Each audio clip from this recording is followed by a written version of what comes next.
Napakalaking bansa ang Amerika. Isa sa in-demand na trabaho dito sa Amerika ang teaching jobs. Dahil sa shortage ng mga guro, ang mga school districts ay kumukuha sila ng mga teachers galing sa ibang bansa. Isa na nga ang Pilipinas sa napabilang na maraming teachers na nag-a-apply dito. Marami na nga mga Pinoy teachers ang umaalis sa Pilipinas at piniling magturo dito sa Amerika.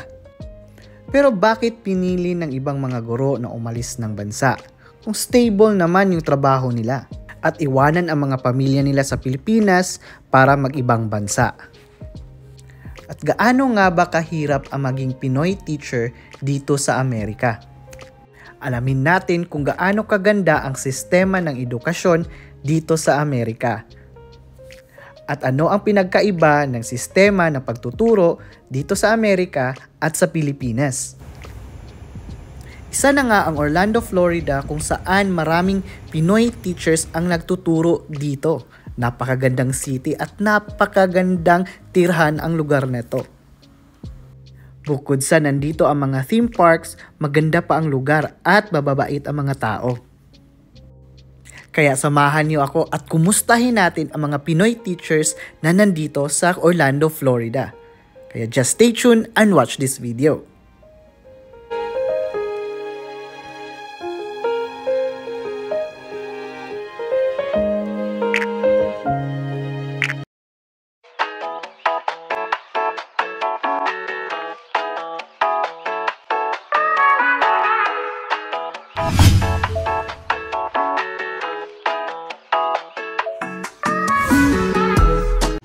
Kumusta? Ako po pala si Jans. Marami na ngang mga Pinoy teachers ang pumupunta dito sa Amerika para magturo, especially dito sa Orlando, Florida. Tala, kumustahin natin sila at ipapakita ko sa inyo kung gaano kaganda ang mga public schools dito sa Orlando, Florida.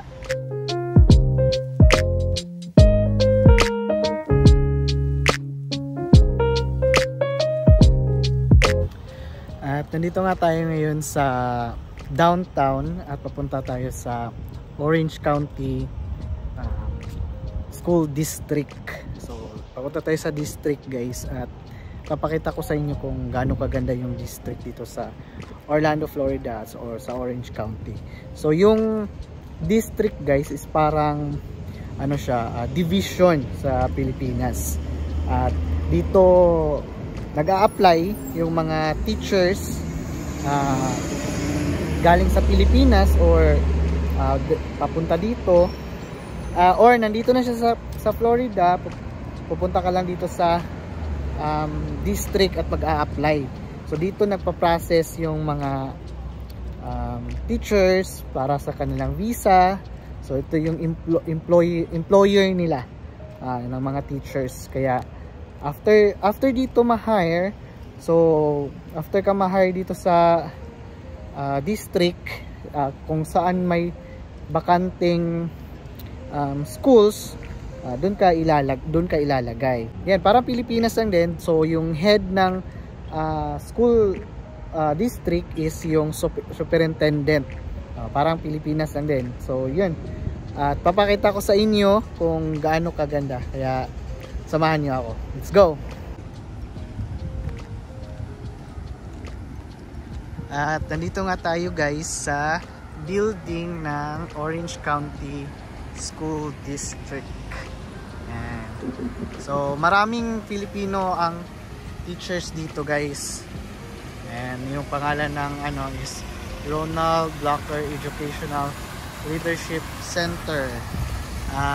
Orange County Public Schools. So ganda ng ano no, yung building nila guys oh.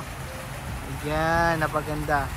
So dito na-hire yung mga teachers galing Pilipinas or kung nandito ka na, dito na sila nag-a-apply diretso. So ayan guys, napaganda na ang kanilang school district. So maraming Pilipino dito guys na nagtuturo o under dito sa school district na to ng Orange County. So yung Orange County is yung Central Florida, yung Orlando, Florida, nasa mga mahigit almost 1,000 or 500 teachers na Pilipino lang yun guys ha. Di pa kasali yung mga yung mga locals na teachers o ibang lahi pa din na na-hire nila. Kasi sobrang raming schools na sakop yung Orange County o ano pa kaya yung ibang mga district sa Amerika, guys. So sobrang maraming Filipino, kaya napaka raming Pinoy teachers dito sa Amerika. Tinanong at kinumusta ko ang ilan sa mga Pinoy teachers dito sa Orlando, Florida. Unang-una guys, pinili ko maging teacher dito sa Amerika dahil na rin sa salary. I-compare natin sa Pilipinas, yung salary natin talagang ang layo guys. 1 year na salary ko doon, siguro dito 1 month lang. So kaya pagbigay ng job offer sa akin, tinanggap ko na talaga.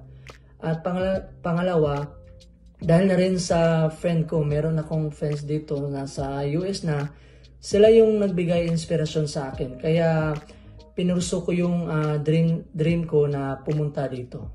Ito guys, ito yung mga napansin ko. Sa Pilipinas, merong 8 subjects. While sa US guys, meron lang silang 5 subjects, no? So, unang-unang subject nila is mathematics, science, arts, physical education, and health. So, pangalawang napansin ko guys, yung time in. Yung time in sa Pilipinas ay 7:30. While sa US guys, yung time in ng mga bata ay 8:40 pa. Okay? Tapos, yung time out sa Pilipinas ay nasa 5 p.m. While sa US guys, yung time out nila is 2:35. Pwede nang umuwi ng mga bata, pati yung teacher. Okay? Pangatlo, yung laptop sa Pilipinas ay nakakalungkot guys kasi hindi isa-isa ang meron. While sa US guys, bawat bata meron silang laptop dito. Pang-apat, sa Pilipinas, ang mga teachers doon ay gumagawa ng mga lesson plan, no? Kasi na-experience ko 'yan. Sa US guys, ready-made na yung lesson plan dito. So, yun yung masarap. Pang-lima, sa Pilipinas, gagawa pa ng IMs guys, instructional materials. While dito sa US guys, free na yung instructional materials. So, magtuturo ka na lang. So, pang-anim guys, yung mga bata sa Pilipinas, without free na lunch. While sa US guys, araw-araw talaga, free lunch yan sila. Pang-pito, ito, medyo natawa ako dito. Kasi sa Pilipinas, sa recess guys, snacks yung recess, diba, sa atin. Pero sa US guys, yung recess sa kanila ay laro. Oh? Pwedeng maglaro yung mga bata dito during recess. At panghuli guys, is alam natin kapag government teachers ka, maraming mga reports. While dito sa US guys, walang reports guys, free talaga. So pagtuturo lang talaga yung focus mo dito. So so far yun yung mga naobserbahan ko sa sistema ng teaching sa Amerika at sa Pilipinas. Thank you. It's a perfect experience kasi na-embrace mo yung ibang culture, ibang backgrounds, ibang foundations, especially yung personalities ng mga estudyante, yung upbringing nila sa bahay. Iba kasi dito masyadong independent yung mga estudyante. When it comes to sa klase, hindi sila masyadong seryoso sa klase kasi pag mga high school students, ang iniisip lang nila makapasa, yung iba hindi nag-work, hindi gumagawa ng assignments kasi nga parang iilan lang sa mga estudyanteng magka-college. Una, mahal ang tuition fee dito sa universities at colleges. Pangalawa, yung mga estudyante nagwo-work na, kahit 11th graders, 12th graders, may work na after school. So masyado silang independent at saka hindi sila masyadong humihingi sa parents nila. Yung mga kailanganin nila, expenses, ganyan, sa sahod na nila, sa paycheck na nila. Sa Pilipinas naman, Siguro lang sa kultura natin, masyado tayong depende sa mga parents natin. Pero, masyado tayong determined, masyadong hardworking tayo, at saka mas focus tayo sa success natin. Mas focus tayo makatapos kasi ayaw natin forever tayo pobre, ayaw natin forever tayo ganun lang ang estado ng buhay natin kasi gusto nating maging successful sa buhay. Gusto din nating magkaroon ng mas magandang kinabukasan, mas magandang trabaho. Kaya, one of the reasons nagpupursige tayo. Ang advice ko sa teachers na magtuturo sa US, especially mga Pinoy teachers, tatagan natin ang loob natin. Bakit? Kasi mamimiss natin yung pamilya natin. At saka, ibang-iba talaga yung kultura dito. Kasi sa Pilipinas, masyado tayong may respeto sa mga nakakatanda sa atin. Tapos sa mga teachers, respectful tayo. Tapos masyado tayong sensitive sa mga bagay-bagay. Pangalawa, embrace natin yung kultura nila. Huwag nating sabing, kailangan i-change mo to, kailangan i-change mo yan, kailangan gawin mo to, kailangan gawin mo yan. Kasi bisita ka lang dito. So, ang importante is, malalearn mo yung cultural differences, may matutunan ka sa kultura nila, mag-a-adjust ka, kasi bisita lang tayo dito.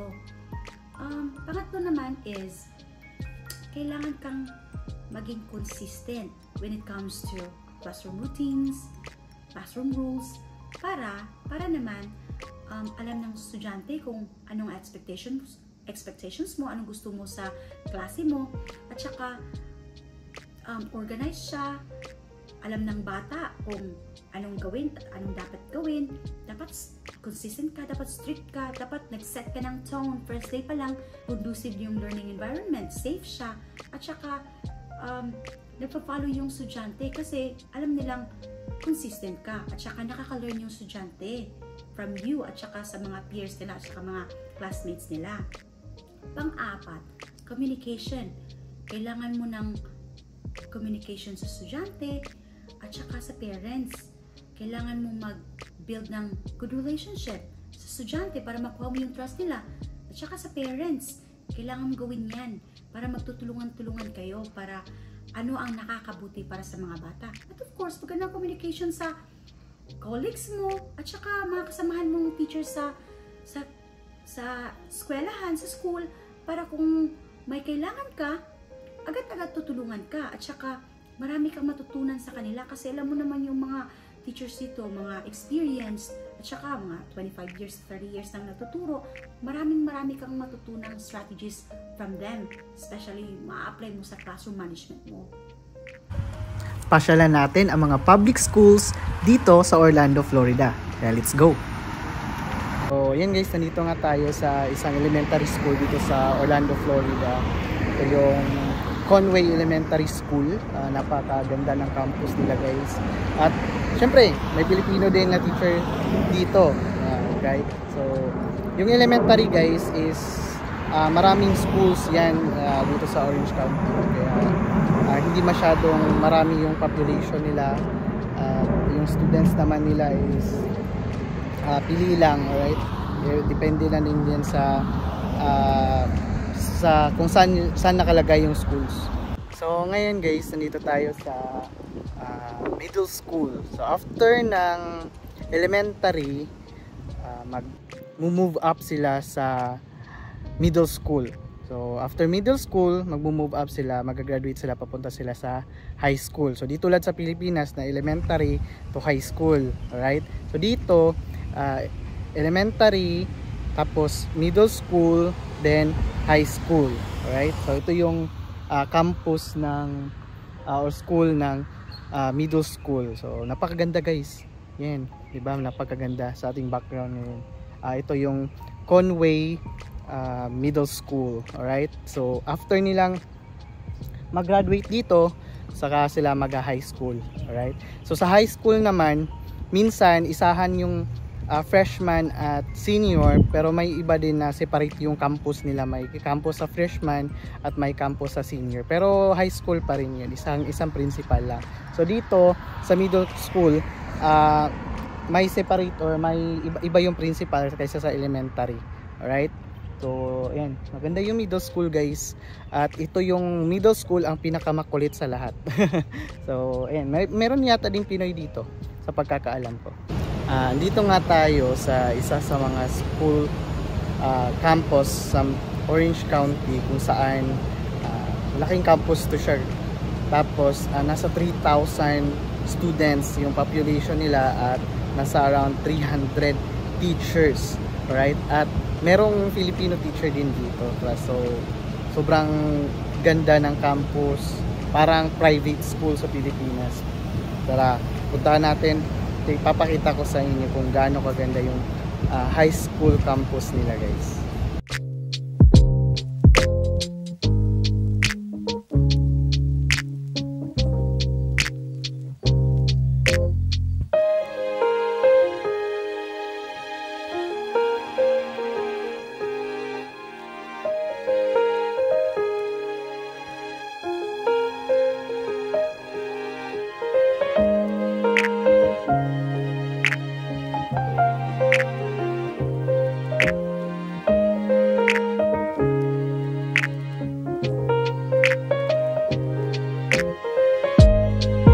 Pinili nga ng mga Pinoy teachers ang magturo dito sa Amerika. Pero dala-dala naman nila ang pusong Pinoy at kultura ng Pilipino na binabahagi nila sa mga estudyanteng Amerikano. Ako po pala si Jans, at see you again in my next vlog. Bye!